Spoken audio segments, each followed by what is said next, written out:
All right. Howdy, howdy, y'all. How are we doing tonight? Tonight we are going to be continuing The Ghost Pirates by William Hope Hodgson. Um, Last time we left off, we joined the crew of the Mort Zestus, a seemingly cursed ship on its voyage across the sea. On this voyage, a series of increasingly strange and dangerous occurrences happened. When we left off, poor William had just been killed. A sailor who had who was on the previous voyage of the Mort Zestus. He claimed that there were too many shadows aboard, and we have found that he may just be right. And without further ado, Chapter 6, Another Man to the Wheel. Also, hello, Rainboom Dash. I'm not going to be responding to chat too much, because I am reading and I don't want to break the flow and the vibes of the story. So, alright. Chapter 6, Another Man to the Wheel. The conversation had slacked off.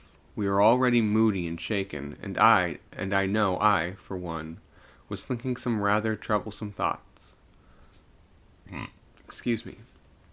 Suddenly, I heard the sound of the second's whistle.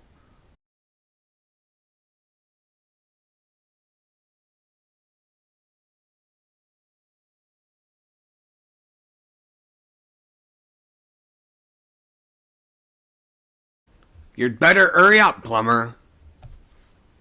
"What's their time?" asked Plumber, standing up and knocking out his pipe. Must be close on ter 4 bells. Whose next wheel is it?"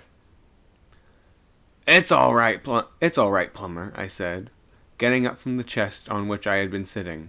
"I'll go along. It's my wheel, and it only wants a couple of minutes to 4 bells." Plumber sat down again, and I went out to the forecastle. Reaching the poop, I met Tammy on the lee side, pacing up and down. "Who's at the wheel?" I asked him in astonishment. "The second mate," he said in a shaky sort of voice. "He's waiting to be relieved. I'll tell you all about it as soon as I get a chance." I went aft to the wheel. "Who's that?" the second inquired. "It's Jessup, sir," I answered. He gave me the course, and then, without another word, went forward along the poop. On the break I heard him call Tammy's name, and then, for some minutes, he was talking to him. Though what he was saying I could not possibly hear, for my part, I was tremendously curious to know why the second mate had taken the wheel. I knew that if it were just a matter of bad steering on Tammy's part, he would not have dreamt of doing such a thing. There had been something queer happening, about which I had yet to learn. Of this I felt sure. Presently, the second mate left Tammy and commenced to walk the weather side of the deck. Once he came right aft, and stooping down, peered under the wheel box, but never addressed a word to me. Some time later, he went down the weather ladder, onto the main deck. Directly afterwards, Tammy came running up to the lee side of the wheel box. "I've seen it again," he said, gasping in sheer nervousness. "What?" I said. "That thing," he answered. Then he leaned across the wheel box and lowered his voice. "It came over the lee side, up out of the sea," he added, with an air of telling someone something unbelievable. I turned more towards him, but it was too dark to see his face with any distinctness. I felt suddenly husky. "My God!" I thought, and then I made a silly effort to protest, but he cut me short with a certain impatient hopelessness. For God's sake, Jessup," he said. "Do stow all that. It's no good. I must have someone to talk to, or I shall go dotty." I saw how useless it was to pretend any sort of ignorance. Indeed, really, I had known it all along, and avoided the youngster on that very account, as you know. Go on, I said. I'll listen, but you'd better keep an eye for the second mate. He may pop up any minute. For a moment he said nothing, and I saw him peering stealthily about the poop. Go on, I said. You'd better make haste, or he'll up before you're halfway through. What was he doing at the wheel when I came to relieve it? Why did he send you away from it? He didn't, Tammy replied, turning his face towards me. I bunked away from it. For what? I asked. Wait a minute, he answered, and I'll tell you the whole business. You know the second mate sent me to the wheel after that. He nodded his head forward. Yes, I said. Well, I'd been here about 10 minutes, or a quarter of an hour, and I was feeling rotten about Williams, and trying to forget it all and keep the ship on her course, and all that. When all at once, I happened to glance to leeward, and I saw it climbing over the rail. My God, I didn't know what to do. The second mate was standing forward on the break of the poop, and I was here all by myself. I felt as if I were frozen stiff. When it came towards me, I let go of the wheel and yelled and bunked forward to the second mate. He caught hold of me and shook me, but I was so jolly frightened I couldn't say a word. I could only keep on pointing. The second kept asking me, "Where?" And then, all at once, I found I couldn't see the thing. I don't know whether he saw it. I'm not at all certain he did. He just told me to damn well get back to the wheel and stop making a damn fool of myself. I set out straight I wouldn't go, so he blew his whistle and sung out for someone to come aft and take it. Then he ran and got a hold of the wheel himself. You know the rest. You're quite sure it wasn't thinking about Williams that made you imagine you saw something? I said. More to gain a moment to think than because I believed that it was the case. I thought you were going to listen to me. Seriously? He said bitterly. If you won't believe me, what about the chap the second saw? What about Tom? What about Williams? For goodness sake, don't try to put me off like you did the last time. I nearly went cracked with wanting to tell someone who would listen to me and who wouldn't laugh. I could stand anything, but this being alone. There's a good chap. Don't pretend you don't understand. Tell me what it all means. What is this horrible man that I've seen twice?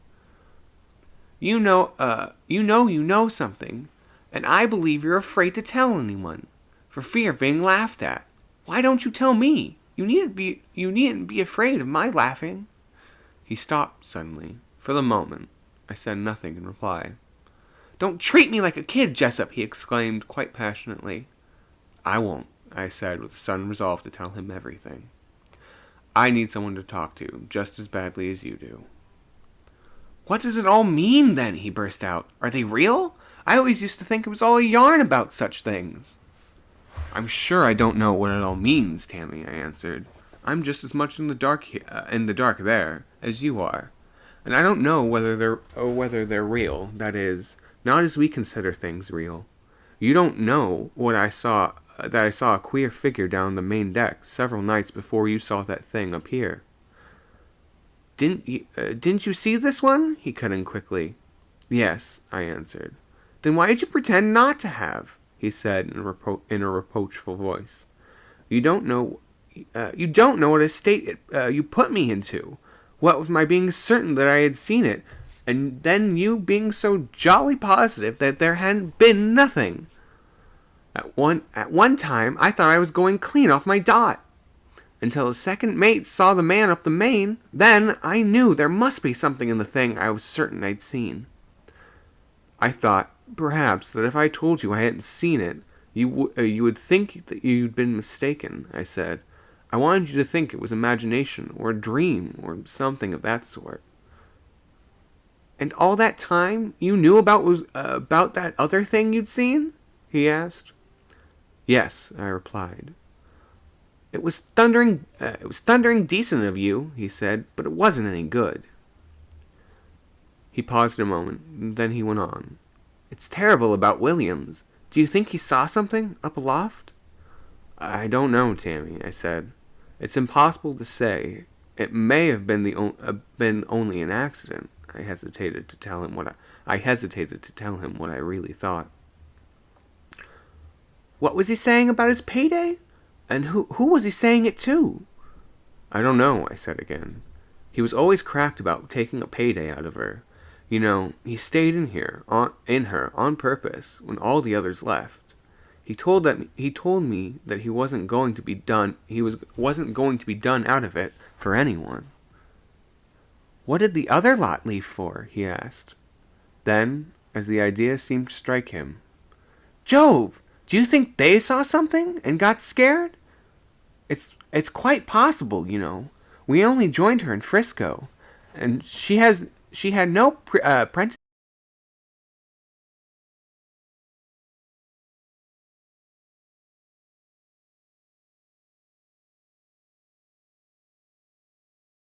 I'm pretty certain he, for one, guessed or knew a jolly sight more than we've any idea of.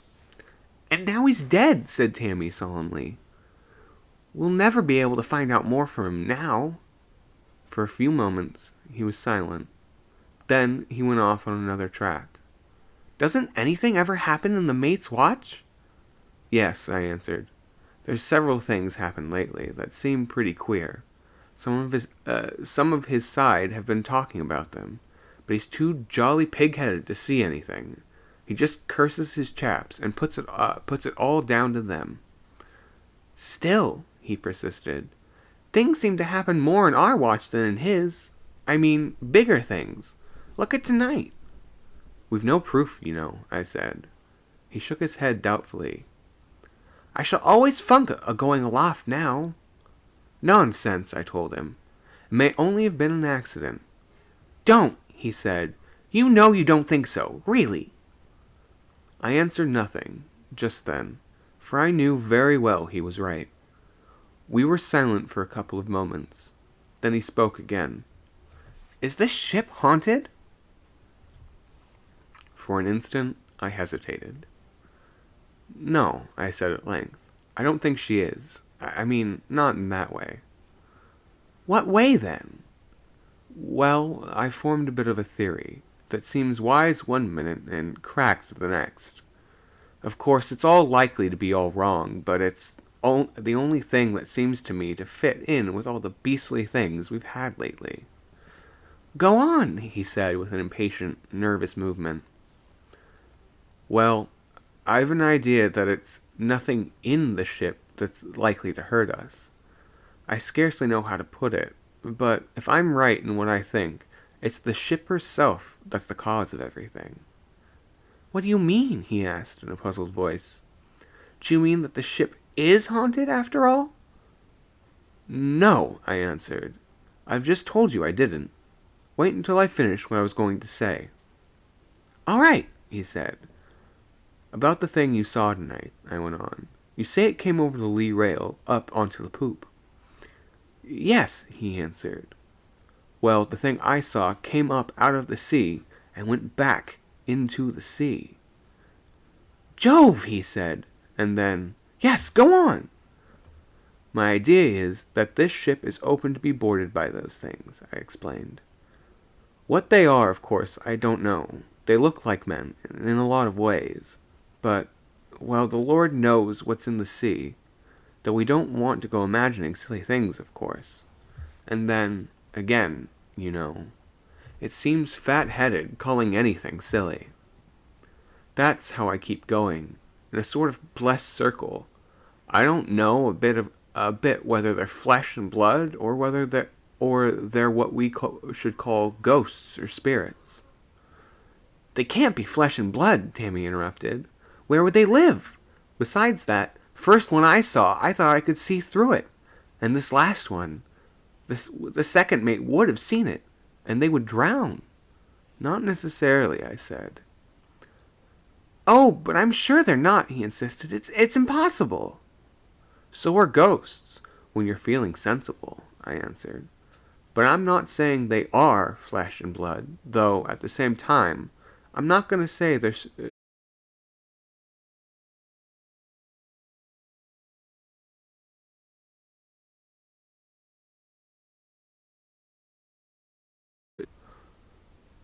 Then why don't other vessels have them coming aboard? He said. How do you account for that? In a way, though sometimes it seems cracky, I think I can, according to my idea, I answered. How? He inquired again. Why, I believe that this ship is open, as I've told you, exposed, unprotected, or whatever you like to call it. I should say it's reasonable to think that all the things of the material world are barred, as it were, from the immaterial, but that in some cases the barrier may be broken down. That's what may have happened to the ship, and if it has, she may be naked to the attacks of beings belonging to some other state of existence. What's made her like that? He asked, in a really odd sort of tone. Lord knows, I answered. Perhaps something to do with magnetic stresses, but you not understand, and I don't, really. And I suppose, inside of me, I don't believe it's anything of the kind, for a minute. I'm not built that way, and yet, I don't know. Perhaps there may have been some rotten thing done aboard of her. Or, again, it's a heap more likely to be something quite outside of anything I know. If they're immaterial, then, they're spirits, he questioned. I don't know, I said. It's so hard to say what I really think, you know. I've got a queer idea that my headpiece likes to think good, but I don't believe my tummy believes it. Go on, he said. Well, I said, suppose the earth were inhabited by two kinds of life. We're one, and they're the other. Go on, he said.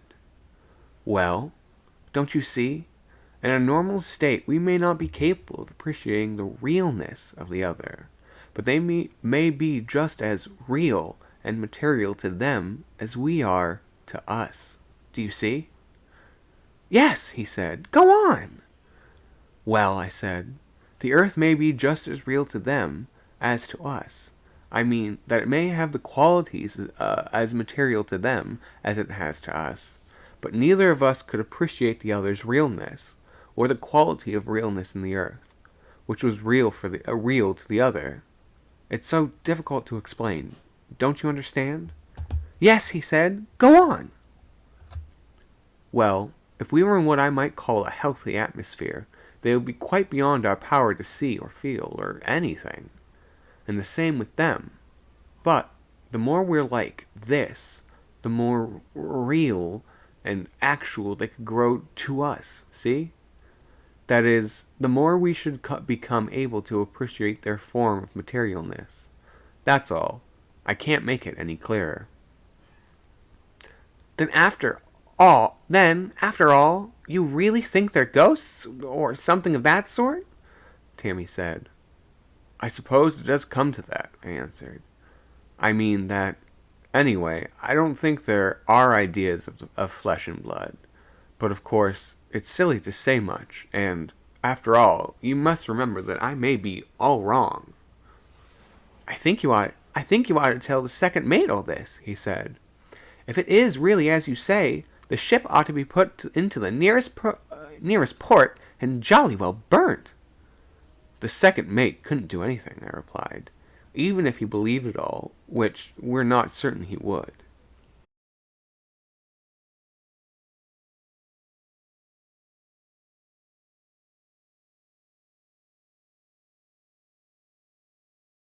He'd only get jeered at again, I said, rather hopelessly. No, said Tammy, not after what's happened tonight. Perhaps not, I replied doubtfully.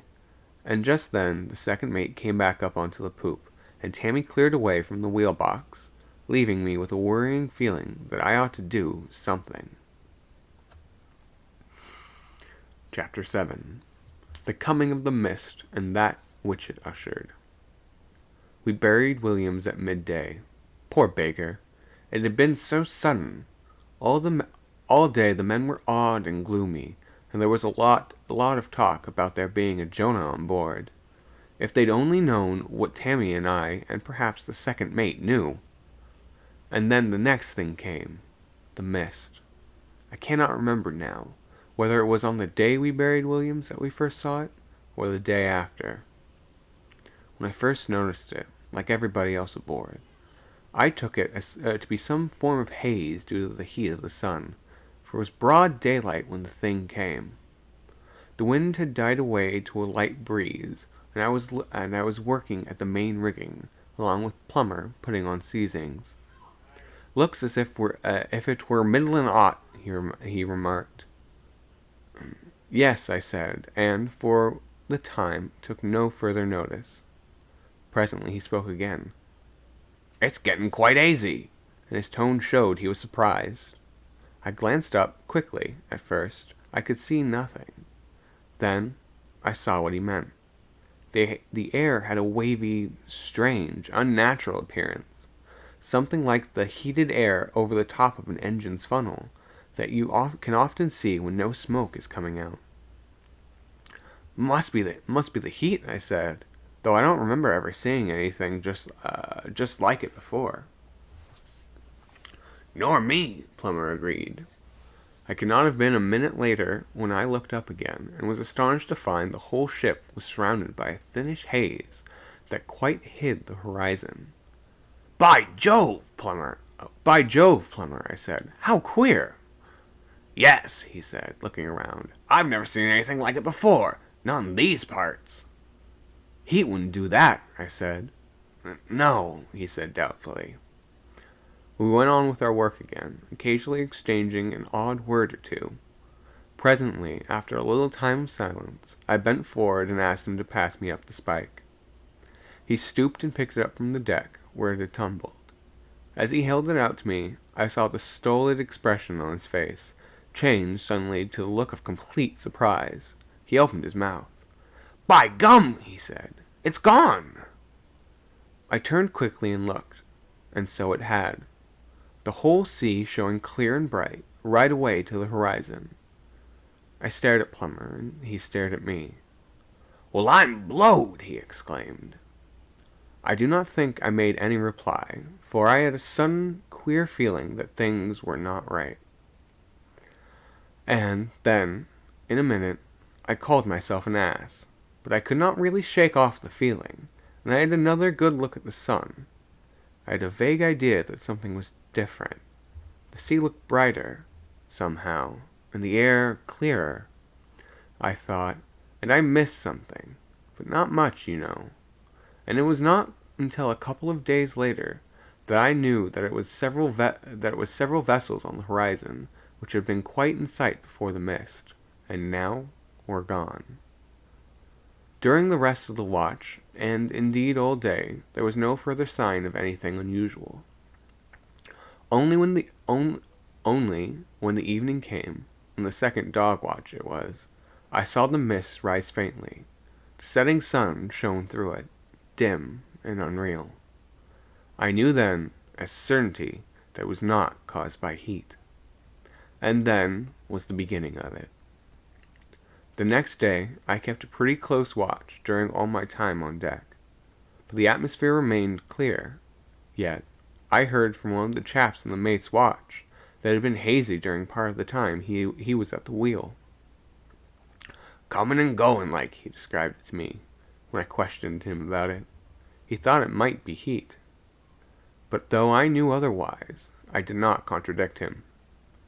At the time, no one, not even Plummer, seemed to think very much of the matter, and when I mentioned it to Tammy, and asked him whether he'd noticed it, he only remarked it must have been heat, or else the sun drawing up water. I let it stay at that, for there was nothing to be gained by suggesting that the thing had more to it. Then, on the following day, something happened that set me wondering more than ever, and showed me how right I had been in feeling the mist to be something unnatural. Excuse me. It was in this way. 5 bells in the 8 to 12 morning watch had gone. I was at the wheel. The sky was perfectly clear, not a cloud to be seen, even on the horizon. It was hot standing at the wheel, for there was scarcely any wind, and I was feeling drowsy. The second mate was down on the main deck with the men, seeing about some job he wanted done, so I was on the poop alone.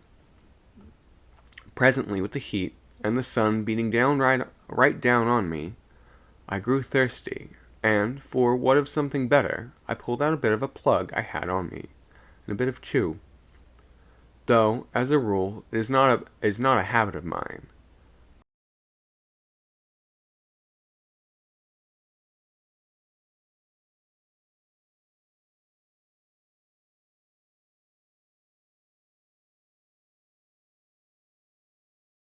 So, as there was no one on the poop, I left the wheel and stepped aft to the taffrail.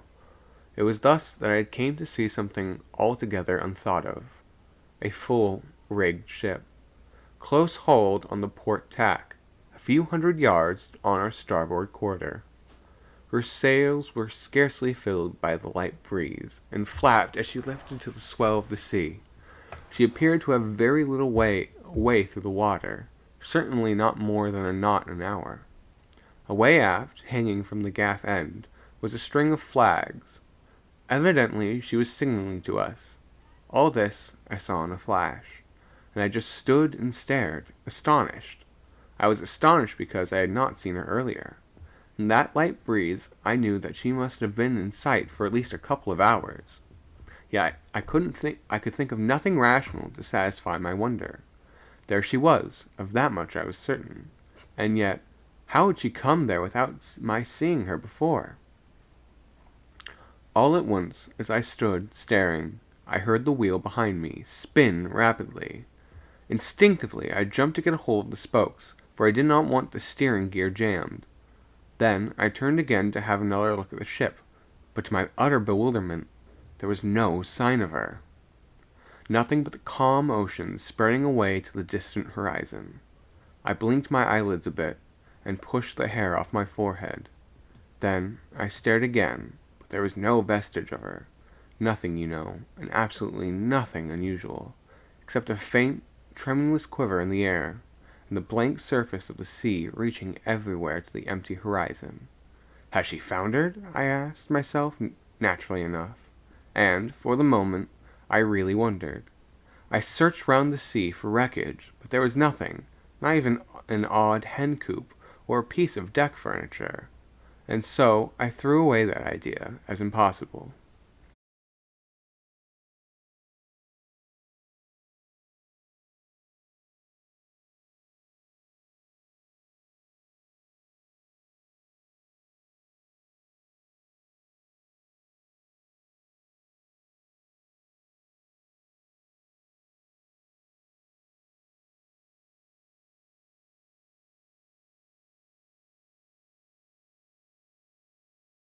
Things, and I could, it helped to explain the thing, and I could think of nothing else that would. Had she been real, I felt sure that the others aboard would have us bound to have would have been bound to have seen her long before I had. I got a little bit muddled there with trying to think it out, and then, abruptly, the reality of the other ship came back to me. Every rope and sail and spar, and I remembered how she had lifted to the heave of the sea, and how the sails had flapped in the light breeze, and the strings of flags. She had been signaling.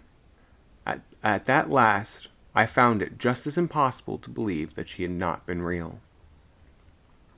I had reached this point of irresolution, and was standing with my back partly turned to the wheel. I was holding it steady with my left hand while I looked over to the sea, to try and find something to help me understand. All at once, as I stared, I seemed to see the ship again.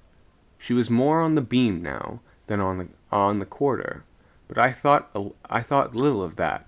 In the astonishment of seeing her once more, it was only a glimpse I caught of her, dim and wavering, as though I looked at her through the convolutions of heated air. Then she grew indistinct and vanished again.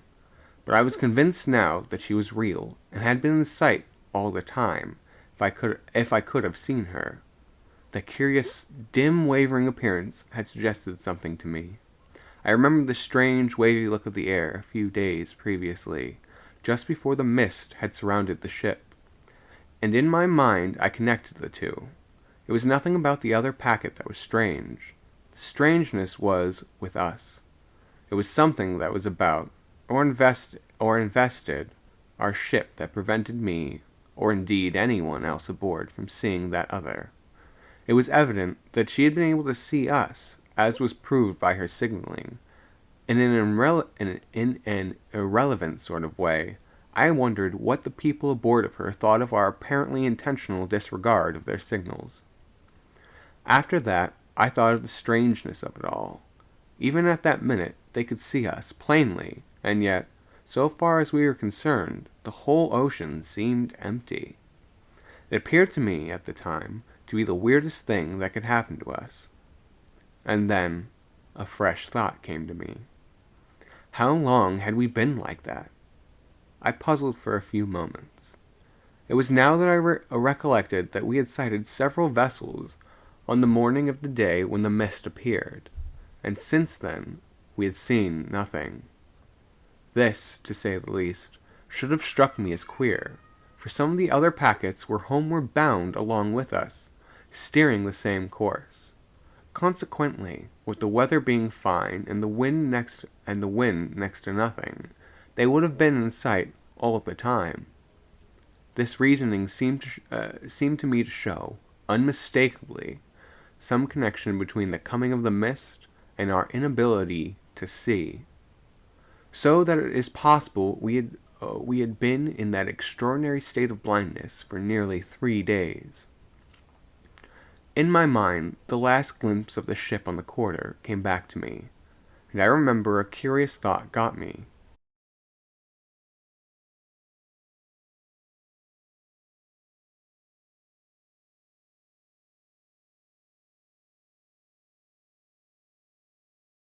That it might be the actual truth took me. Instead of my realizing just all that it might mean, it seemed so exactly to express all the half-defined thoughts that had come since seeing the other packet on the quarter. Suddenly, behind me, there came a rustle and a rattle of the sails, and, in the same instant, I heard the skipper saying, "Where the devil have you got her to, Jessup?" I whirled around to the wheel. "I don't know, sir," I faltered. I had forgotten even that I was at the wheel. "I don't know," he shouted.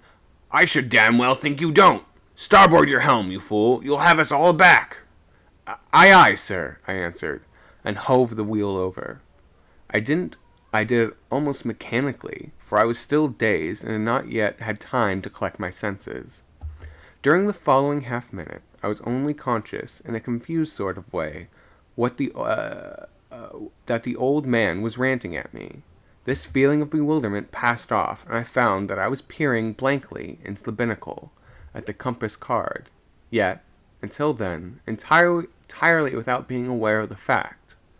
Now, however, I saw that ship was coming back onto her course. Goodness knows how much she had been off. With the realization that I had let the ship get almost aback, there came a sudden memory of the alteration in the position of the other vessel.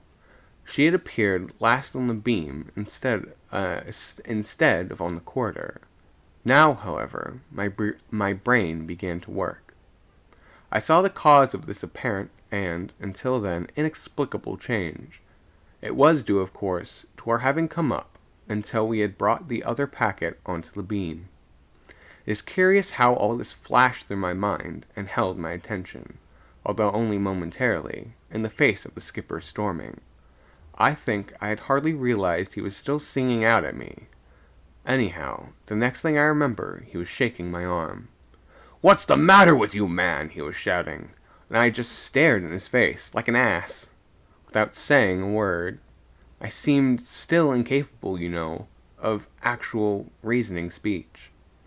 "Are you damned well off your head?" he went on shouting. "Are you a lunatic? Have you had sunstroke? Speak, you gaping idiot!" I tried to say something, but the words would not come clearly. I said, and stopped, stupidly.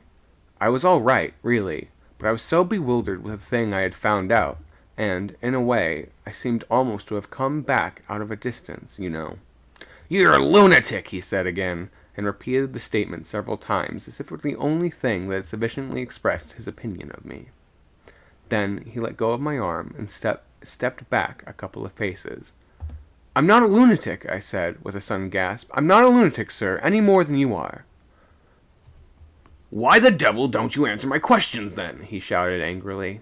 "What's the matter with you? What have you been doing with the ship? Answer me now!" "I was looking at that ship away on the starboard quarter, sir," I blurted out. "She's been signaling." "What?" he cut short with disbelief. "What ship?" He turned quickly and looked over the quarter, then wheeled around to me again. "There's no ship. What do you mean by trying to signal? What do you mean by trying to spin up a cuffer like that?" "There is, sir," I answered. "It's out there," I pointed. "Hold your tongue," he said. "Don't talk rubbish to me. Do you think I'm blind?" "I saw it, sir," I persisted. "Don't you talk back to me," he snapped with a quick burst of temper. "I won't have it." Then, just as suddenly, he was silent. He came a step towards me and stared into my face. I believe the old ass thought I was a bit mad. Anyway, without another word, he went to the break of the poop. "Mr. Tulipson," he sung out. "Yes, sir," I heard the second mate reply. "Send another man to the wheel." "Very good, sir," the second answered. A couple of minutes later, old Jasket came up to relieve me. I gave him the course and he repeated it. "What's up, mate?" he asked me as I stepped off the grating. "Nothing much," I said, and went forward to where the skipper was standing on the break of the poop. I gave him the course, but the crabby old devil took no notice of me whatever.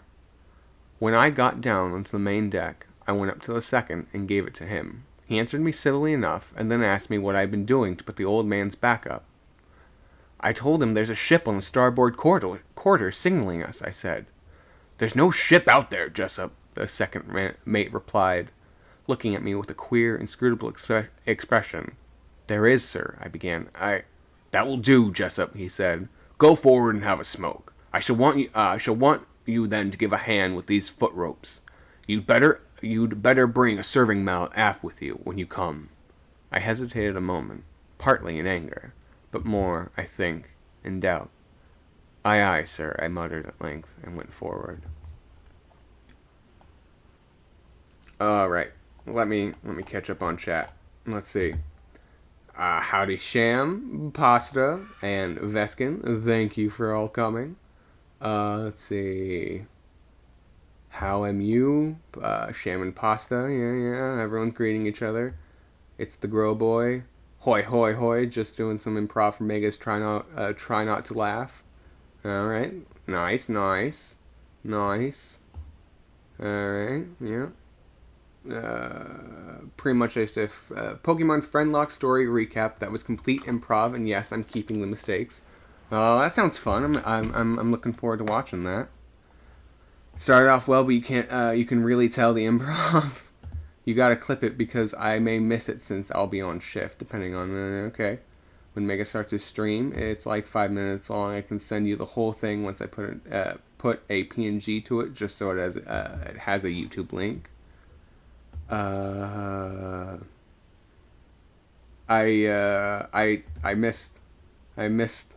seem to have missed the friend lock because I don't.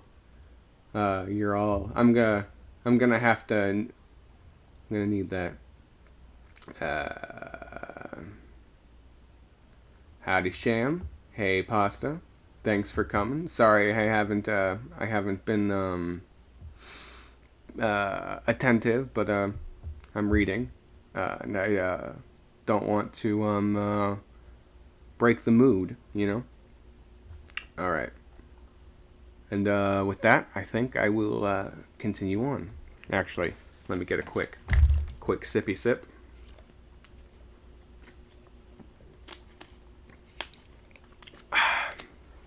All right.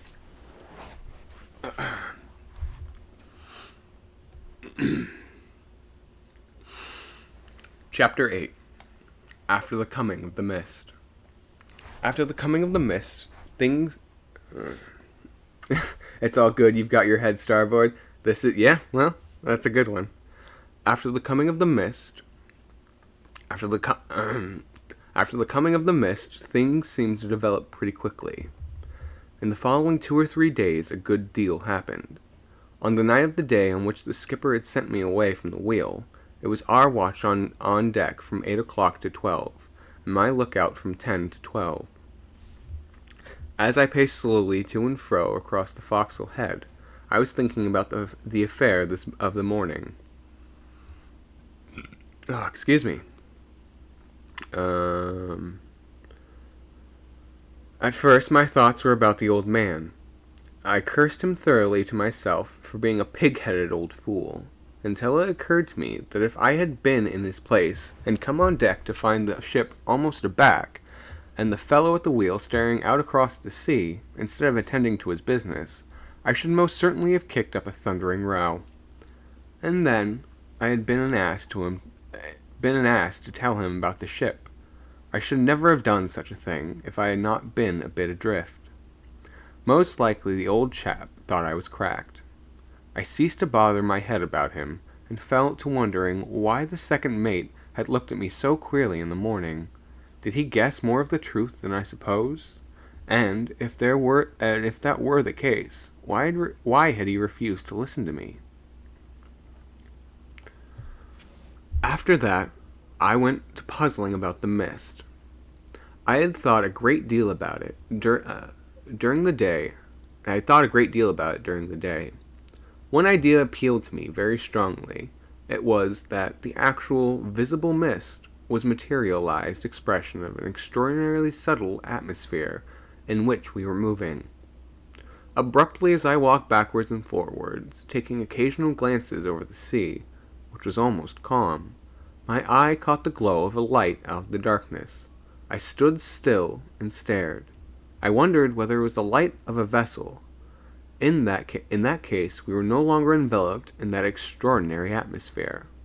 I bent forward and gave the thing my more immediate attention. I saw then that it was undoubtedly the green light of a vessel on our port bow. It was plain that she was bent on crossing our bows. What was more, she was dangerously near. The size and brightness of her light showed that she would be close hauled while we were going free, so that, of course, it was our place to get out of her way. Instantly I turned, and putting my hands to my mouth, I hailed the second mate. "Light on port bow, sir!" The next moment his hail came back. "Whereabouts?" He must be blind, I said to myself. "About 2 points on the bow, sir," I sung out. And I turned to see whether she had shifted her position at all. Yet, when I came to look, there was no light visible. I ran forward to the bows, and leant over the rails, and stared. But there was nothing, absolutely nothing, except the darkness all about us. For perhaps a few seconds I stood thus, and a suspicion swept across me, that the whole business was practically a repetition of the affair of the morning. Evidently, the impalpable something that invested the ship had thinned for an instant, thus allowing me to see the light ahead. Now it had closed again. Yet, whether I could see it or not, I did not doubt the fact that there was a vessel ahead, and very close ahead too. We might run atop of her any minute. My only hope was that, seeing we were not getting out of her way, she had put her helm up, so as to let us pass with the intention of then crossing under our stern. I waited, pretty anxiously, watching and listening. Then, all at once, I heard steps coming along the deck, forward, and the prentice, whose timekeeping it was, came up to the forecastle head. "Second mate says he can't see any light, Jessup," he said, coming over to where I stood. "Whereabouts is it?" "I don't know," I answered. "I've lost sight of it myself. It was a green light about a couple of points on the port bow. It seemed fairly close." "Perhaps their light's gone out," he suggested, after peering out pretty hard into the night for a minute or so. "Perhaps." I did not tell him that the light had been so close that even in the darkness we should now have been able to see the ship herself. "You're quite sure it was a light and not a star?" he asked doubtfully, after another long stare. "Oh, no," I said. It may have been the moon, now that I come to think about it." "Don't rot," he replied. "It's easy enough to make a mistake. What shall I say to the second mate?" "Tell him it's disappeared, of course." Where to? He asked. How the devil should I know? I told him. Don't ask silly questions. All right, keep your raggin', he said, and went aft to report the second mate. 5 minutes later, it might have been, I saw the light again. It was broad on the bow and told me plainly that the ship had up with her helm to escape being run down. I did not wait a moment, but sung out to the second mate that there was a green light about 4 points on the port bow. By Jove! It must have been a close shave. The light did not seem to be more than about 100 yards away. It was fortunate that we had not much way through the water. Now, I thought to myself, the second will see the thing, and perhaps Mr. Blooming Prentice will be able to give the star its proper name. Even as the thought came into my head, the light faded and vanished, and I caught the second mate's voice. Where away? Where away? He was singing. It's gone again, sir, I answered. A minute later, I heard him coming along the deck. He reached the foot of the starboard ladder. Where are you, Jessup? He inquired. Here, sir, I said, and went to the top of the weather ladder. He came up slowly on the forecastle head. What's this you've been singing about a light? He asked. Just point out exactly where it was you last saw it. This I did, and he went over to the port rail and stared away into the night, but without seeing anything. It's gone, sir, I ventured to remind him. Though I've seen it twice now, once about a couple of points on the bow, and this last time, broad away on the bow, but it disappeared both times, almost at once. I don't understand it at all, Jessup, he said in a puzzled voice. Are you sure it was a ship's light? Yes, sir, a green light. It was quite close. I don't understand, he said again. Run aft and ask the prentice to pass you down my night glasses. Be as smart as you can. Aye, aye, sir, I replied, and ran aft. In less than a minute I was back with his binoculars, and, with them, he stared for some time at the sea leeward. All at once he dropped them to his side and faced round on me with a sudden question. Where's she gone to? If she's shifted her bearings as quickly as all that, she must be precious close.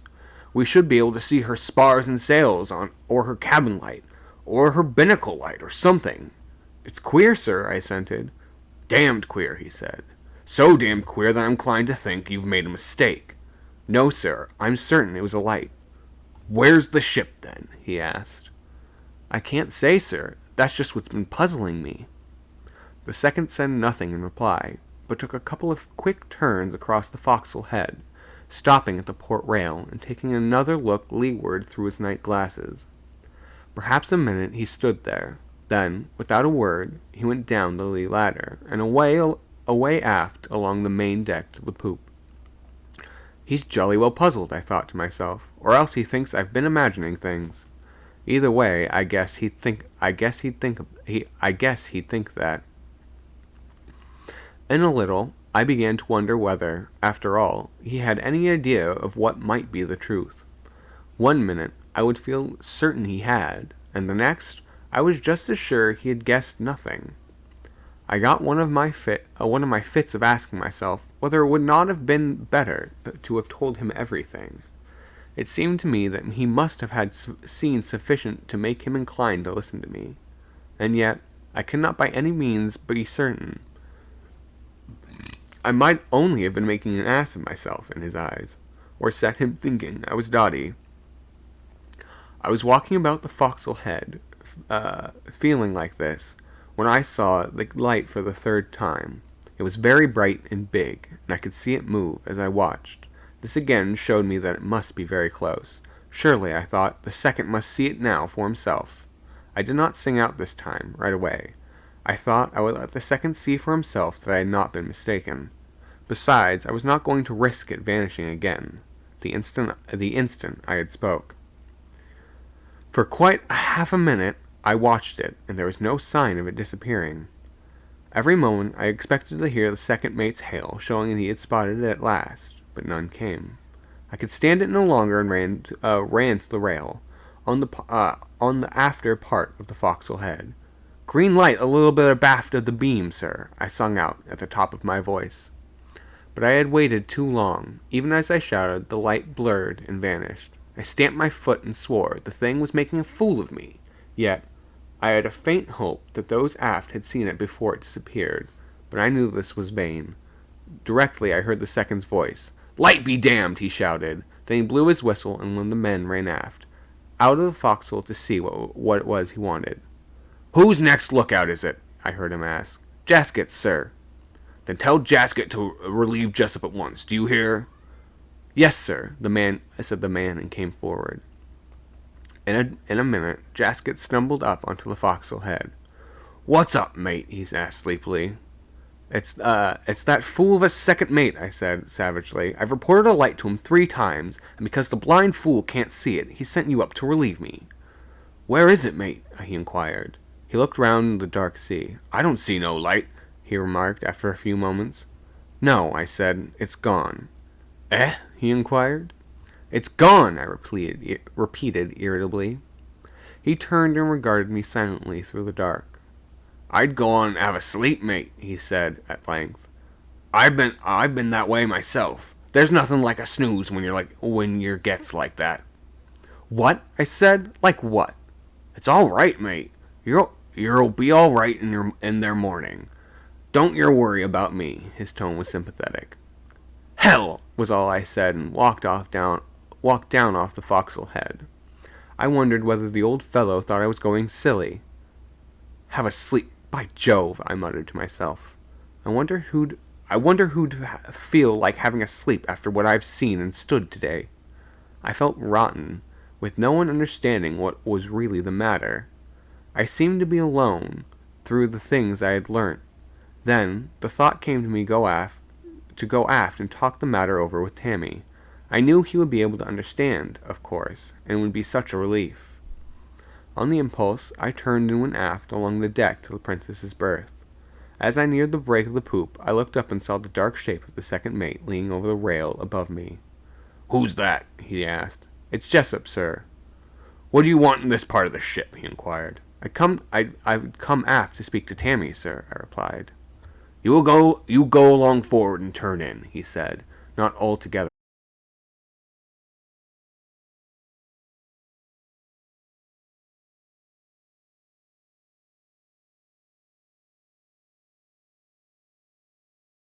sharply. "You go and have a sleep." I gave a short curse under my breath and went slowly forward. I was getting maddened with being treated as if I were not quite sane. "By God," I said to myself, "wait till the fools know what I know. Just wait." I entered the forecastle through the port doorway and went across to my chest and sat down. I felt angry and tired and miserable. Kionan and Plummer were sitting close by playing cards and smoking. Stubbins lay in his bunk watching them and also smoking. As I sat down, he put his head forward over the bunk board and regarded me in a curious, meditative way. What's up there, second officer?" he said, after a short stare. I looked at him, and the other 2 men looked at me. I felt I should go off with a bang. If I did not say something, and I let out a pretty stiffly, telling them the whole business. Yet I had seen enough to know that it was no good trying to explain things, so I just told them the plain, bold facts and left explanations as much alone as possible. "3 times, you say?" said Stubbins when I had finished. "Yes," I assented. "And their old man sent you from the wheel this morning, 'cause you happened to see a ship? He couldn't?" Plummer said in a reflective tone. "Yes," I said again. I thought I saw him talking to Kionan specifically, but Stubbins, I noticed, looked only at me. "I reckon their second thinks you're a bit off-color," he remarked, after a short pause. "The second mate's a fool," I said with some bitterness. "A confounded fool." "I ain't so sure about that," he replied. "It's bound to seem queer to him. I don't understand it myself." He lapsed into silence and smoked. "I can't understand how it is the second mate didn't happen to spot it," Kionan said in a puzzled voice. It seemed to me that Plummer nudged him to be quiet. It looked as if Plummer shared the second mate's opinion, and the idea made me savage. But Stubbins' next remark drew my attention. I don't understand it, he said, again speaking with deliberation. All they're saying, their second should have savvied enough not to have slung you off their lookout. He nodded his head slowly, keeping his gaze fixed on my face. How do you mean? I asked, puzzled, yet with a vague sense that the man understood more, perhaps, than I hitherto thought. I mean, what's their second so blessed cocksure about? He took a draw at his pipe and removed it and leant forward somewhat over his bunk. Didn't he say nothing to you after you came off their lookout? He asked. Yes, I replied. He spotted me going aft. He told me I was getting to imagining things too much. He said I'd better come forward and get a sleep. And what did you say? Nothing. I came forward. Why didn't you blue and well harsk him if he weren't doing their imagining trick when he sent us chasing up their main after that bogeyman of his? I never thought of it, I told him. Well, you ought to have. He paused and sat up in his bunk and asked for a match. I passed him my box. Kyon looked up from his game. It might have been a stowaway, you know. You can't say as it's ever been proven as it wasn't. Stubbins passed the box back to me and went on without noticing Kyon's remarks. Told you to go and have a snooze, did he? I don't understand what he's bluffing at. How do you mean bluffing? I asked. He nodded his head sagely. It's my idea he knows you saw that light, just as bloomin' well as I do. Plummer looked up from his game at this speech, but said nothing. Then you don't doubt that I really saw it? I asked, with a certain surprise. Not me, he remarked with assurance. I ain't likely to make that kind of mistake You ain't likely to make that kind of mistake 3 times running. No, I said. I know I saw that light, right enough, but I hesitated.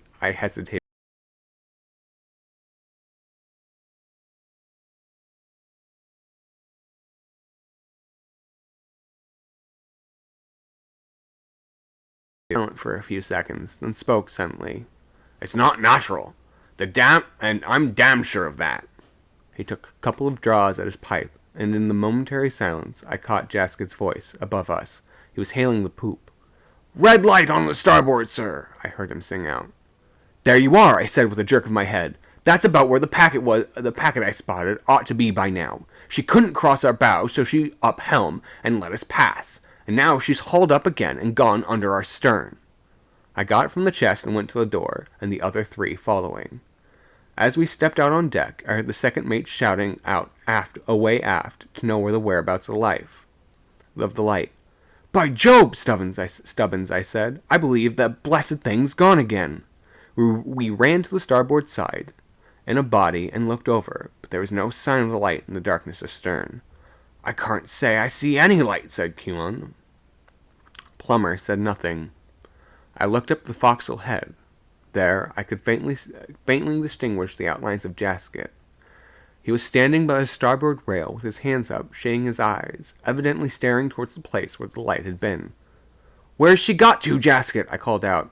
I can't say, mate, he answered. It's the most ellishly funny thing I've come across.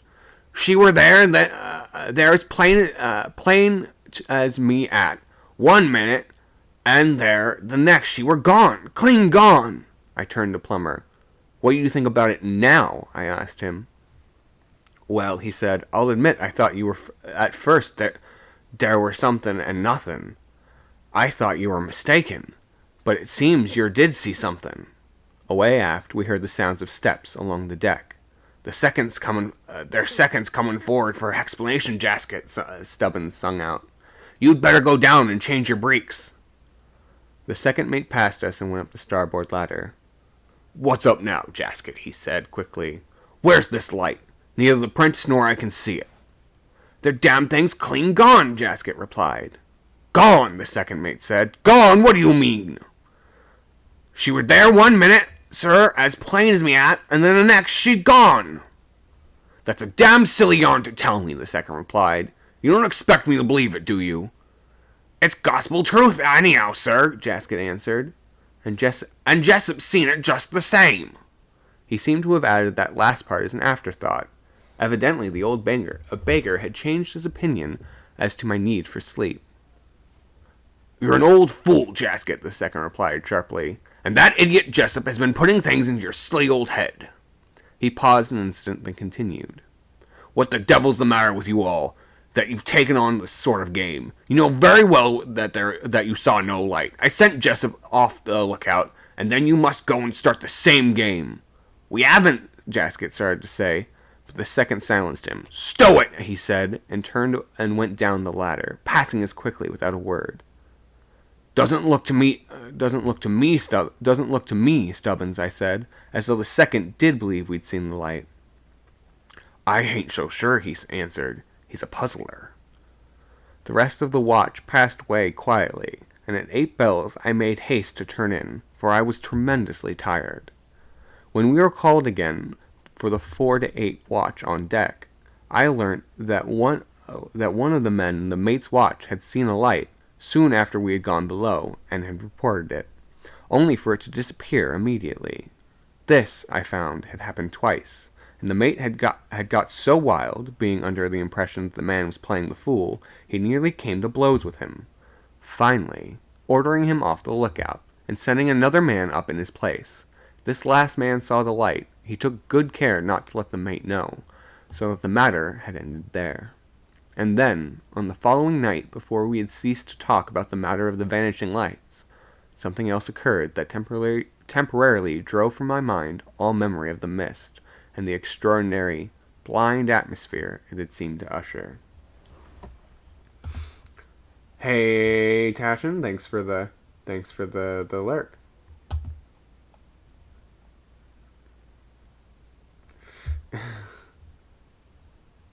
All right.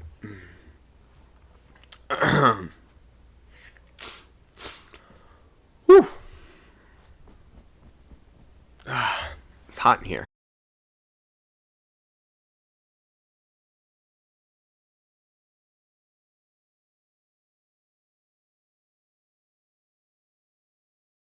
And it brought home pretty vividly to me, if not to any of the others, the sense of a personal danger aboard. We had gone below for the 8 and 12 watch, and my last impression of the weather at 8 o'clock was that the wind was freshening. There had been a great bank of cloud rising astern, which had looked as if we were going to breeze up still more.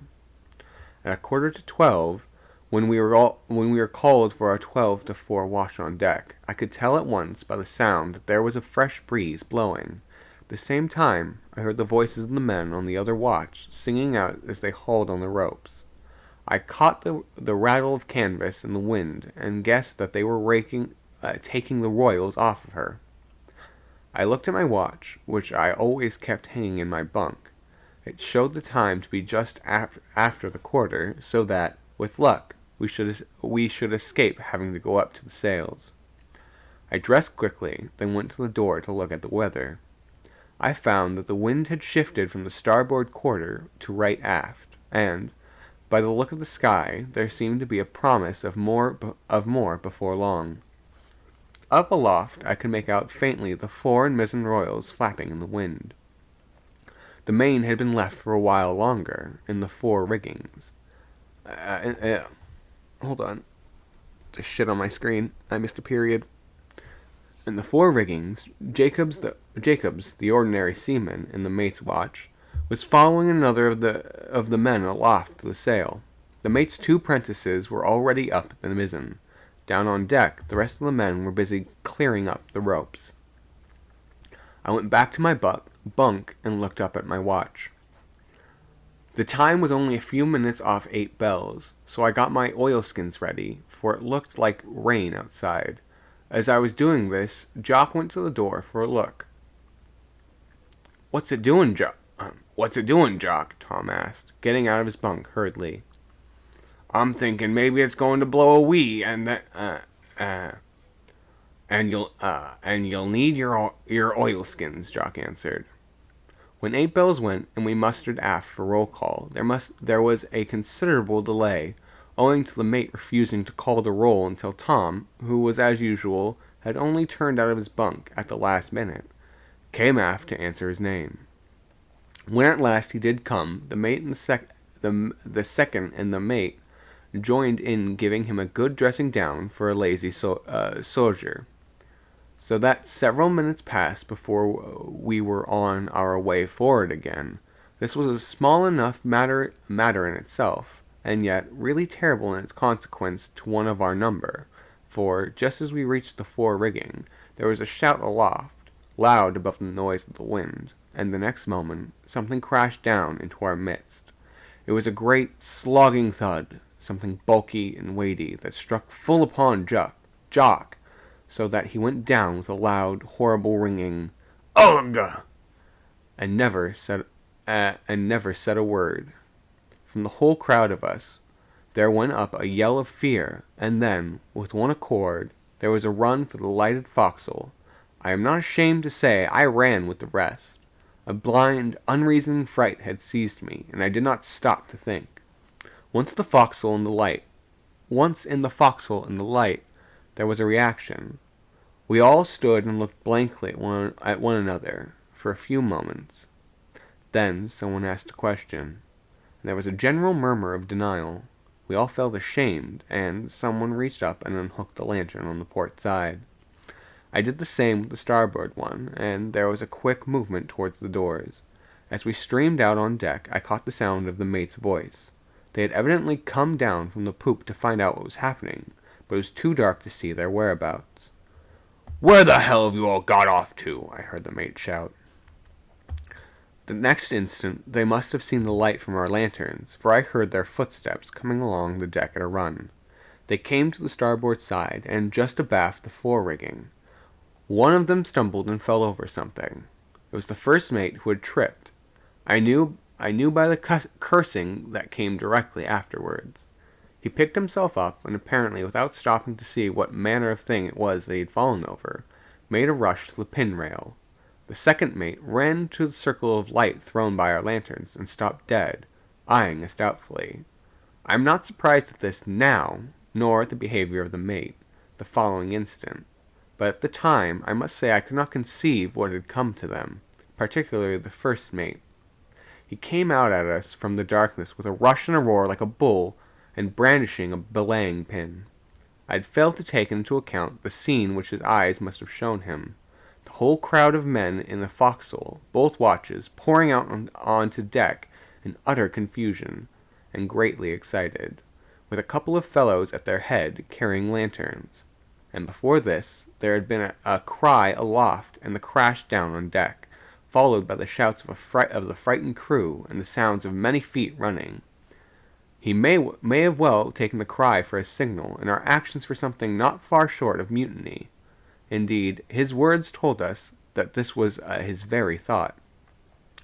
I'll knock the face off the man that comes a step further aft," he shouted, shaking the pin in my face. "I'll show you show your who's master here. What the hell do you mean by this? Get forward into your kennel." There was a low growl from the men at the last remark, and the old bully stepped back a couple of paces. "Hold on, you fellows," I sung out. "Shut up a minute." Mr. Tulipson, I called out to the second, who had not been able to get a word in edgewise. I don't know what the devil's the matter with the first mate, but he'll not find it pay to talk to a crowd like, but he'll not find it pay to talk to a crowd like ours, in that sort of fashion, or there'll be ructions aboard. Come, Jessup, this won't do. I can't have you talking like that about the mate, he said, sharply. Let me know what's to do, and then go forward again, the lot of you. We'd have told you first, sir, I said, only the mate wouldn't give us any chance to speak. There's been an awful accident, sir. Something's fallen aloft and right onto Jock. I stopped suddenly, for there was a loud crying aloft. Help! Help! Someone was shouting, and then it rose from a shout into a scream. My God, sir, I shouted. That's one of the men up in the fore royal. Listen, ordered the second mate. Listen! Even as he spoke, it came again, broken, and, as it were, in gasps. Help! Oh, God! Oh, help! Help! Abruptly, Stubbins' voice struck in. Hup with us, lads! By God, hup with us! And he made a spring into the fore rigging. I shoved the handle of the lantern between my teeth and followed. Plummer was coming, but the second mate pulled him back. "That's sufficient," he said. "I'm going," and he came up after me. We went over the foretop, racing like fiends. The light from the lantern prevented me from seeing to any distance in the darkness, but at the cross trees, Stubbins, who was some ratlines ahead, shouted out all at once in gasps, "They're fighting! Like hell!" "What?" called the second mate breathlessly. Apparently, Stubbins did not hear him, for he made no reply. We cleared the cross trees and climbed up into the topgallant rigging. The wind was fairly fresh up there, and overhead there sounded the flap of sailcloth flying in the wind. But since we had left the deck, there had been no other sound from above. Now, abruptly, there came again a wild crying from the darkness over us. A strange, wild medley of screams for help mixed with violent, breathless curses.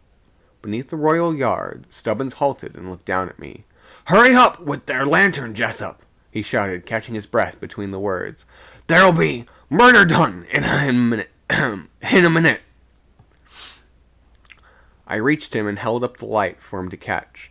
He stooped up and took it from me. Then, holding above his head, he went a few ratlings higher.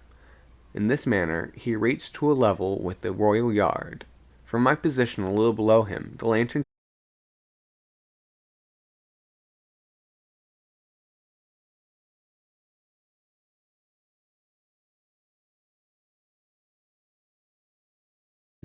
that there was nothing out on the weather yard arm. From there, my gaze went to leeward. Indistinctly, I saw something upon the yard that clung struggling. Stubbins bent towards it with the light. Thus I saw it more clearly. It was Jacobs, the ordinary seaman. He had his right arm tightly round the yard. With the other, he appeared to be fending himself from something on the other side of him. Further out upon the yard.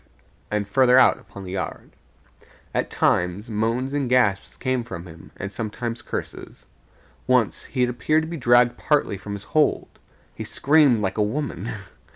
His whole attitude suggested stubborn despair. I can scarcely tell you how this extraordinary sight affected me. I seemed to stare at it without realizing that the affair was a real happening. During the few seconds which I had spent staring and breathless, Stubbins had climbed round the after side of the mast, and now I had began to follow him. From this position below, the second had not been able to see the thing that was occurring in the yard, and he sung out to me to know what was happening. "It's Jacob, sir," I called back. "He seems to be fighting with someone on the to leeward of him. I can't see very plainly yet." Stubbins had gotten round to the lee foot rope, and now he held the lantern up, peering, and I made my way quickly alongside him. The second mate followed, but instead of getting down onto the foot rope, he got on the yard, and stood there holding onto the tie. He sung out for one of us to pass him up the lantern, which I did. Stubbins handing it to me. The second held it out at arm's length, so that it lit up the lee part of the yard. The light showed through the darkness, as far as to where Jacob struggled so weirdly. Beyond him, nothing was distinct. There had been a moment's delay when we were passing the lantern up to the second mate. Now, however, Stubbins and I moved out slowly along the foot rope.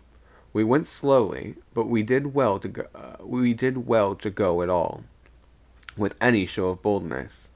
The whole business was so abominably uncanny. It seems impossible to convey truly to you the strange scene on the royal yard. You may be able to picture it yourselves. The second mate standing upon the spar holding the lantern, his body swaying with each roll of the ship, his head craned forward as he peered along the yard. On our left, Jacobs, mad, fighting, cursing, praying, gasping, and outside of him, shadows and the night. The second mate spoke abruptly. "Hold on a moment," he said, then. "Jacobs," he shouted. "Jacobs, do you hear me?" There was no reply, only the continued gasping and cursing. "Go on," the second mate said to us. "But be careful. Keep a tight hold." He held the lantern higher and went out cautiously. Stubbins reached the ordinary and put his hand on his shoulder with a soothing gesture. "Steady hon now, Jacobs," he said. "Steady hon." At his touch, as though by magic, the young fellow calmed down, and Stubbins, reaching round him, grasped the jackstay on the other side. Get a hold of him on your side, Jessup," he sung out. "I'll get this side." This I did, and Stubbins climbed round him. "There ain't no one here," Stubbins called to me, but his voice expressed no surprise. "What?" sung out the second mate. "No one there! Where's Svensson, then?" I did not catch Stubbins' reply, for suddenly it seemed to me that I saw something shadowy at the extreme end of the yard, out by the lift. I stared. It rose up on the yard, and I saw that it was the figure of a man. It grasped at the lift, and commenced to swarm up quickly. It passed diagonally above Stubbins' head, and reached down a vague hand and arm. "Look out, Stubbins!" I shouted. "Look out!" "What's up now?" he called in a startled voice. At the same instant his cap went whirling away to leeward. "Damn the wind!" he burst out. Then all at once Jacobs, who had only been giving an occasional moan, commenced to shriek and struggle.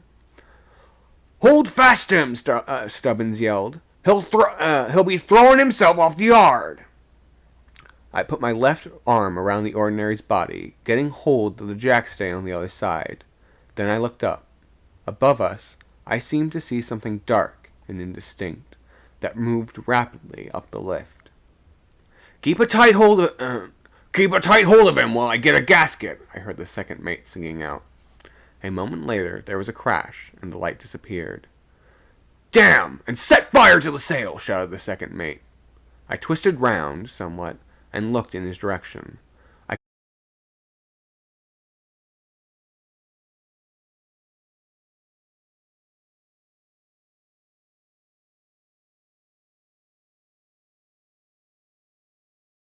I made out some shadowy thing stealing down through the darkness, but I could not be sure, and then, in a breath, it had gone. "Anything wrong, sir?" I called out. "Yes," he answered. "I've dropped the lantern. The blessed sail knocked it out of my hand." "We'll be all right, sir," I replied. "I think we can manage without it. Jacob seems to be quieter now." "Well, be careful as you come in," he warned us.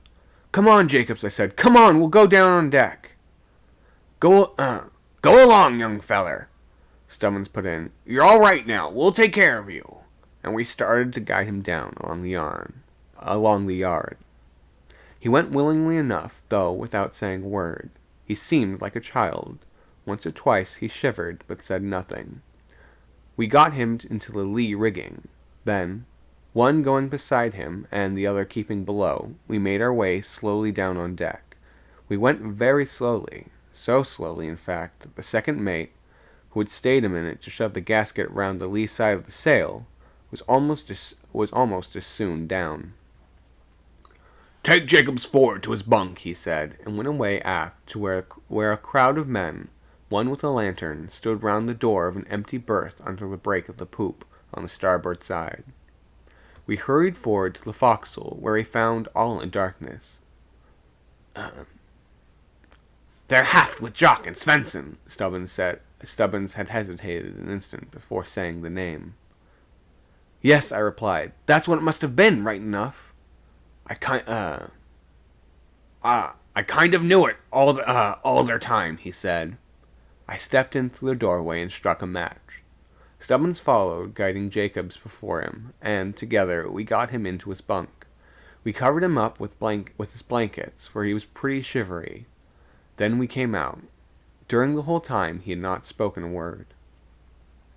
As we went aft, Stubbins remarked that he had thought the business must have made him a bit dotty. It's driven him clear barmy," he went on. "He don't understand a word that's said to him." He may be different in the morning," I answered.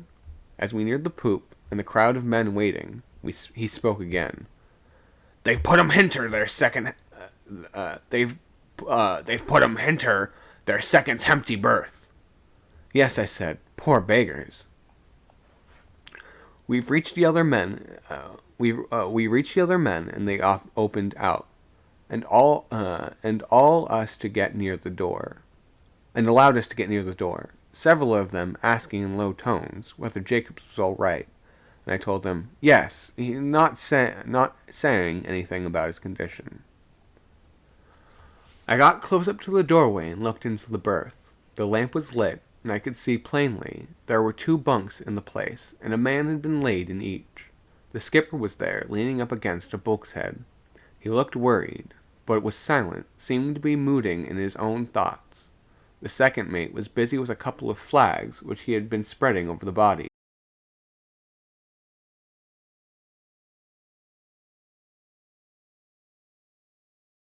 He caught his words only with difficulty.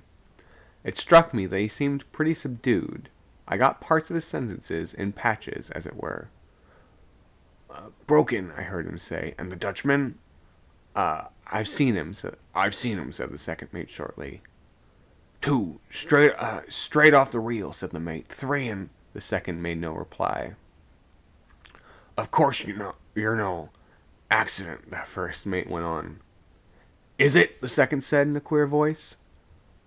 I saw the mate glance at him in a doubtful sort of way, but the second was covering poor old Jock's dead face, and did not appear to notice his look. It, the mate said, and stopped. After a moment's hesitation, he said something further that I could not catch. There seemed a lot of funk in his voice. The second mate appeared to not have heard him, at any rate. He made no reply, but bent and straightened out a corner of the flag over the rigid figure in the lower bunk. There was a certain niceness in his actions that which made me warm towards him. He's white, I thought to myself. Out loud I said, We put Jacobs into his bunk, sir. The mate jumped, then whizzed around and stared at me as though he'd seen a ghost, or as though I had been a ghost. The second mate turned also, but before he could speak, the skipper took a step towards me. Is he all right? He asked. Well, sir, I said, he's a bit queer, but I think it's possible he may be better after a sleep. I hope so too, he replied, and stepped out on deck. He went towards the starboard poop ladder, walking slowly. The second went and stood by the lamp, and the mate, after a quick glance at him, came out and followed the skipper up onto the poop. It occurred to me then, like a flash, that the man stumbled upon a portion of the truth. This accident coming so soon after the other. It was evident that, in his mind, he had connected them. I recollected the fragments of his remarks to the second mate. Then, those many minor happenings that had cropped up at different times, and at which he had sneered. I wondered whether he began to comprehend their significance, their beastly, sinister significance. Mr. Bully Mate, I thought to myself, you're in for a bad time if you've begun to understand. Abruptly, my thoughts jumped to the vague future before us. God help us, I muttered. The second mate, after a look round, turned down the wick of the lamp and came out, closing the door after him. Now you men, he said to the mate's watch. Get forward. We can't do anything more. You'd better go and get some sleep. Aye, they said in chorus. Aye, sir, they said in chorus. Then, as we all turned to go forward, I asked if anyone had relieved the lookout. No, sir, said Keelan. Is it yours? The second asked. Yes, sir, he replied. Hurry up and relieve him, then, the second said. Aye, sir, the man answered, and went forward with the rest of us. As we went, I asked Plummer who it was at the wheel. Tom, he said. As he spoke, several spots of rain fell, and I glanced up to the sky. It had become thickly clouded. Looks as if it were going to breeze up, I said. Yes, he replied. We'll be shortening her down 'fore long. May be an all-hands job, I remarked. Yes, he answered again. 'Twon't be no use their turning in if it is. The man who was carrying the lantern went to the forecastle, and we followed. Where's there one belonging to our side? Plummer asked. Got smashed upstairs, answered Stubbins.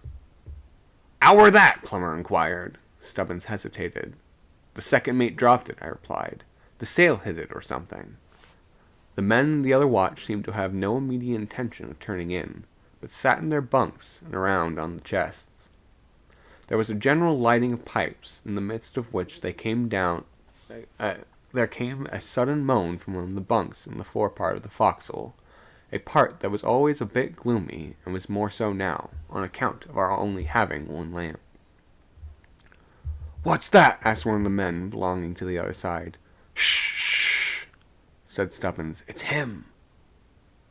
"Who?" inquired Plummer. "Jacobs?" "Yes," I replied. "Poor devil." What were happening when you're up there?" asked the man on the other side, indicating with a jerk of his head the fore royal. Before I could reply, Stubbins jumped up from his sea chest. "Their second mate's whistling," he said. "Come on!" He ran out on deck. He ran out on deck. Plummer, Jaskett, and I followed quickly. Outside, it had started to rain pretty heavily. As we went, the second mate's voice came to us through the darkness. Stand by the main royal clew lines and bunt lines," I heard him shout, and the next instant came the hollow thudder of the sail as he started to lower away. In a few minutes, we had it hauled up. Up and furl it, a couple of you," he sung out. I went towards the starboard rigging, and then I hesitated. No one else had moved. The second mate came among us. Come on now, lads," he said. "Make a move. It's got to be done." "I'll go," I said, "if someone else will come." Still, no one stirred, and no one answered. Tammy came across to me. "I'll come," he volunteered, in a nervous voice. "No, by God, no," the second mate said abruptly. He jumped into the main rigging himself. "Come along, Jessup," he shouted. I followed him, but I was astonished. I had fully expected him to get on the other fellow's tracks, like a ton of bricks. It had not occurred to me that he was making allowances. I was simply puzzled then, but afterwards it dawned upon me. No sooner had I followed the second mate, than straightway Stubbins, Plummer, and Jaskett came up after us at a run. About halfway up the main top, the second stopped and looked down. "Who's that coming up below you, Jessup?" he asked. Before I could speak, Stubbins answered. "It's me, sir, and Plummer and Jaskett." "Who the devil told you to come now? Go straight down, the lot of you." We've come up to keep you company, sir," he said. Was his reply. At that, I was confident of a burst of temper from the second. And yet, for the second time within a couple of minutes, I was wrong. Instead of cursing Stubbins, he, after a moment's pause, went up on the rigging, without another word, and the rest of us followed. We reached the Royal, and made short work of it. Indeed, there were sufficient of us to have eaten it. When we had finished, I noticed that the second mate remained on the yard until we were all in the rigging. Evidently, he had determined to take a full share of any risk there might be. But I took care to keep pretty close to him, so as to be on hand if anything happened. Yet we reached the deck again without anything having occurred. I've said without anything having occurred, but I am not really correct in this, for as the second mate came down over the cross trees, he gave a short, abrupt cry. "Anything wrong, sir?" I asked. No, he said. "Nothing. I banged my knee." And yet now I believed he was lying. For that same watch, I was to hear men giving up just such cries, but God knows they had reason enough.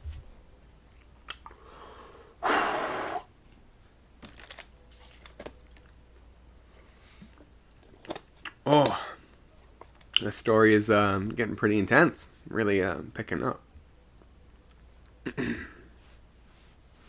I think this will might be the last chapter for tonight, and then I think I might pick this back up on Monday. Chapter 10. The Hands That Plucked. Directly we reached the deck, the second mate gave the order. "Mizzen to gallant, clewlines and buntlines," and led the way up onto the poop. He went and stood by the halyards, ready to lower away. As I walked across to the starboard clewline, I saw that the old man was on deck, and as I took hold of the rope, I heard him singing out to the second mate. "Call all hands to shorten sail, Mr. Tulipson." "Very good, sir," the second mate replied. Then he raised his voice. "Go forward, you Jessup, and call all hands to shorten sail. You'd better give them a call in the boatswain's place as you go." "Aye, aye, sir," I sung out, and hurried off. As I went, I heard him tell Tammy to go down and call the mate. Reaching the forecastle, I put my head in through the starboard doorway and found some of the men beginning to turn in. "It's all hands on deck! Shorten sail!" I sung out. I stepped inside. "Just what I said," grumbled one of the men. They don't damn well think we're going aloft tonight after what's happened," asked another. We've been up to the main royal," I answered. "The second mate went with us." "What?" said the first man. "Their second mate itself?" "Yes," I replied. The whole blooming watch went up." "And what happened?" he asked. "Nothing," I said. "Nothing at all. We just made a mouthful apiece of it and came down again." "All the same," remarked the second man, "I don't fancy going upstairs after what's happened." "Well," I replied, it's not a matter of fancy. We've got to get the sail off her, or there'll be a mess. One of the princesses told me the glass is falling." "Come here along, boys. We've got to do it," said one of the older men, rising from a chest at this point. "What's it doing outside, mate?" "Rainin'," I said. You'll want your oilskins." I hesitated a moment before going on deck again. From the bunk forward among the shadows, I had seemed to hear a faint moan. Poor beggar, I thought to myself. Then the old chap who had last spoke broke in upon my attention. "It's all right, mate," he said, rather testily. "You needn't wait. We'll be out in a minute."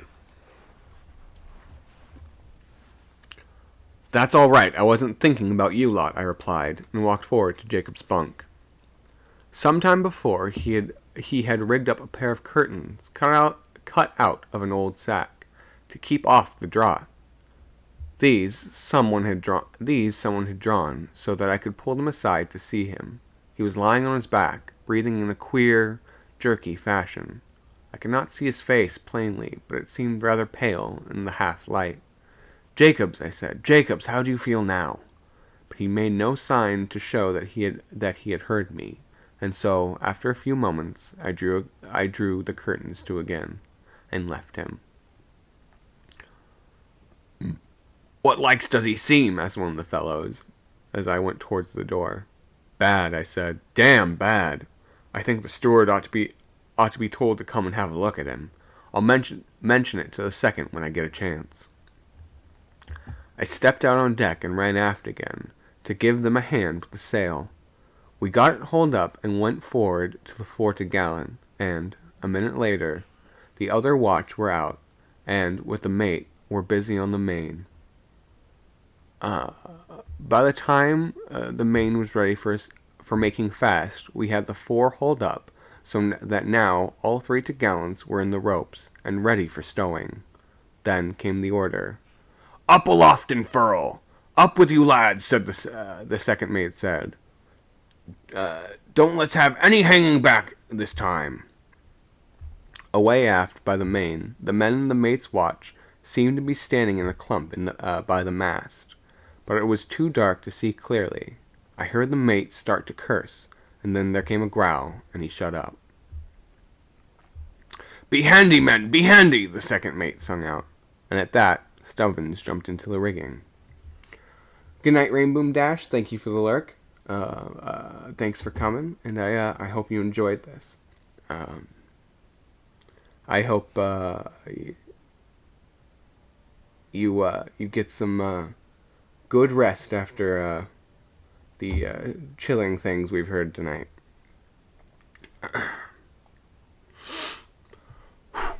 "Come on," he shouted. We'll have your bloomin' sail fast and down on deck again before they're started." Plummer followed, then Jasket and I, and Kwan, who had been called down off the lookout to give a hand. "That's the style, lads," the second sung out, encouragingly. Then he ran aft to the mate's crowd. I heard him and the mate talk. Where was I? I lost my place. Hold on. I heard him and the mate talking to the men, and presently, when we were going over the foretop, I made out that they were beginning to get into the rigging. I found out afterwards that as soon as the second mate had seen them off the deck, he went up to the mizzen t'gallant along with the 4 apprentices. On our part, we made our way slowly aloft, keeping one hand for ourselves and the other for the ship, as you can fancy.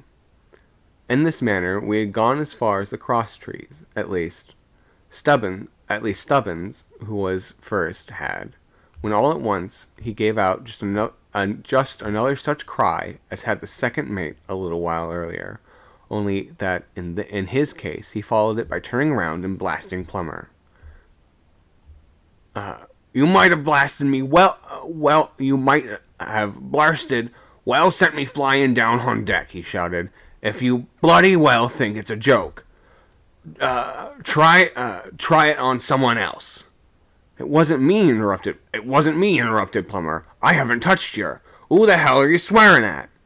"At you," I heard him reply, but what more he may have said was lost in a loud shout from Plummer. "What's up, Plummer?" I sung out. "For God's sakes, you two don't get fighting aloft." But a loud, frightened curse was all the answer he gave.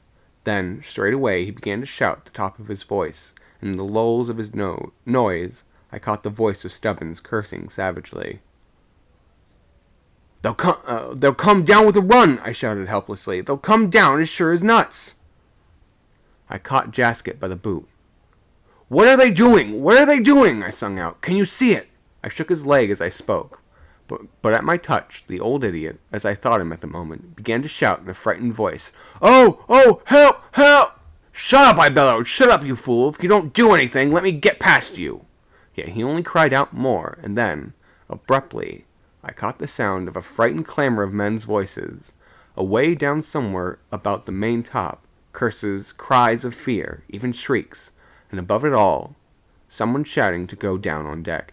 Get down, down, blast!" The rest was drowned in a fresh outburst of hoarse crying in the night. I tried to get past old Jasket, but he was clinging to the rigging, sprawled onto it. Is the best way to describe his attitude. So much of it as I could see in the darkness. Up above him, Stubbins and Plummer still shouted and cursed, and the shrouds quivered and shook, as though the two were fighting desperately. Stubbins seemed to be shouting something definite, but whatever it was, I could not catch. At my helplessness, I grew angry, and shook and prodded Jasket to make a move. "Damn you, Jasket! Move!" I roared. Damn you for a funky old fool! Let me get past, will you?" But instead of letting me pass, I found that he was beginning to make his way down. At that, I caught him by the slack of his trousers near the stern with my right hand, and with the other, I got a hold of the after shroud somewhere above his left hip. By these means, I fairly hoisted myself up onto the old fellow's back. Then, with my right, I could reach the forward shroud over his right shoulder, and having got a grip, I shifted my left to a level with it. At the same moment, I was able to get my foot onto the splice of a ratline, and so give myself a further lift. Then I paused an instant and glanced up. "Stubbins! Stubbins!" I shouted. "Plummer! And even as I called, Plummer's foot, reaching down through the gloom, alighted full on my upturned face. I let go from the rigging with my right hand and struck furiously at his leg, cursing him for his clumsiness. He lifted his foot, and in the same instant, a sentence from Stubbins floated down to me, with a strange distinctness. "For God's sakes, tell him to go down on deck," he was shouting. Even as the words came to me, something in the darkness gripped my waist. I made a desperate clutch at the rigging with my disengaged right hand, and it was well for me that I secured the hold so quickly. For the same instant, I was wrenched at with a brutal ferocity that appalled me. I said nothing, but lashed out into the night with my left foot. It is queer, but I cannot say with certainty that I struck anything. I was too downright desperate with funk, to be sure, and yet it seemed to me that my foot encountered something soft, that gave under the blow.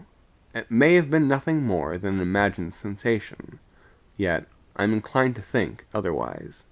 For instantly, the hold about my waist was released, and I commenced to scramble down, clutching the shrouds pretty desperately. I've only a very uncertain remembrance of that which followed. Whether I slid over Jasket or whether he gave way to me, I cannot tell. I know only that I reached the deck in a blind whirl of fear and excitement. The next thing I remember, I was among the crowd of shouting, half-mad sailormen.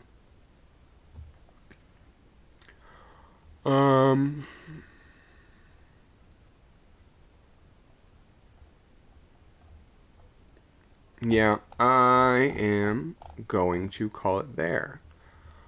Oh, I am, quite frankly out of breath.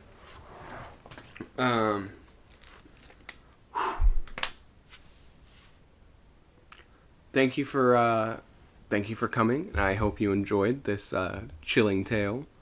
I will be back on Monday for sure, reading this. If barring any, unforeseen circumstances. I think I will also be reading, I'll be reading, another Carnacki the Ghost Finder, tomorrow.